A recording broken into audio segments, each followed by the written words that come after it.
It's time to celebrate as the long-awaited sequel to The Last of Us is finally releasing on February 21st, 2020, and we finally played it. Our very own Kirk McKeon went out to Los Angeles to play a few hours of the game, so here's our top 7 things you need to know from our extensive hands-on with The Last of Us 2.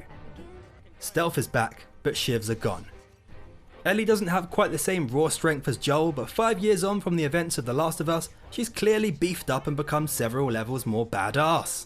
She's learnt well from watching Joel mercilessly slaughter and has picked up a few tricks of her own. We see her performing a wide range of stealth executions and slippery maneuvers all throughout these clips. One of the biggest changes coming to stealth is that shivs, the first game's limited use melee weapons, have been completely scrapped. Ellie can now score stealth kills on clickers whenever she wants with an unbreakable switchblade, but to balance this out, it's now harder than ever to catch a clicker unaware. Co-game director Anthony Newman told us clickers are a lot faster than they were in the prior game, so messing up is way more deadly. Naughty Dog are well known for their attention to detail, but is seemingly adding a Kojima level of granularity to the mechanics this time. This entire post-apocalyptic world feels like anything and everything you find can be a tool at your disposal. You can create distractions throwing bottles, close doors behind you to thwart dogs following your scent, hide in more realistic grass where enemies might still spot you when you're super close, and even listen in on more realistic conversations between individually named enemies. The stunning visuals really help to give a weight in every moment, right down to the incredible detail in mundane moments like when Ellie grabs magazines, health and upgrade materials, or how you can watch on as Ellie literally shaves parts of her gun off and upgrades her weaponry right before your eyes. Every time an enemy spawns into the world, they're dynamically assigned a name. The AI will call out to one another with tactics and advice in the world, and when a body's discovered, one NPC might cry out in anguish, calling their deceased buddy's name. Anthony Newman described this addition saying, "Beyond just our great AI and voice acting and animations, that's one whole new level of dimension of humanity." So far we've seen a decent amount of footage and story hints dating back to the first few trailers that are clearly indicating someone important to Ellie has been killed, and now she's consumed with hate and rage. Joel and his younger brother still appear to be alive at this point, so who could it be?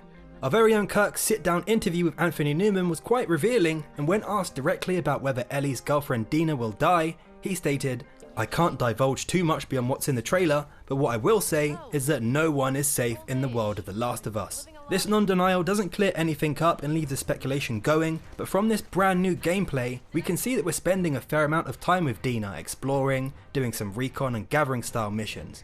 And now looking back at the release date reveal trailer where we see Ellie's been captured and is begging her captors to please stop before a gunshot is heard ringing out, this is probably the clearest indication of just who might have bitten the dust in this unforgiving depiction of the future. Ellie appears to have found shelter with a large survivor group who are living fairly comfortably in a settlement that has access to electricity, warm shelter, and secure perimeter. She's clearly forged good relationships other than with the main characters, and as more is learned about this community she's with now, it will be interesting to see if she's able to draw on these able-bodied allies at any point during the game. Jesse appears to have a close relationship to both Dina and Ellie, and although he's not featured much in the trailers, there may be more in store for him and the rest of the supporting cast. Another big lecture about my patrols. Don't go here, don't go there.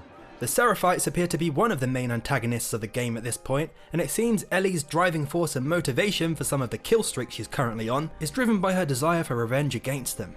The Seraphites seem to be a twisted and crazed religious group of sorts, referring to the infected as demons and labelling people who leave their group apostates. Ellie is seen here sneaking around two people dressed in combat style gear who are overheard talking about fighting against small and big groups. These are obviously an organised group, and they speak clearly about scouting perimeters, awaiting orders, and they don't appear to be crazed Seraphites. Whilst hunting Ellie, they also ask, "Do you think this guy is connected to the girl from the school?" Which could be another hint that something important has taken place with a female character that we supposedly know about.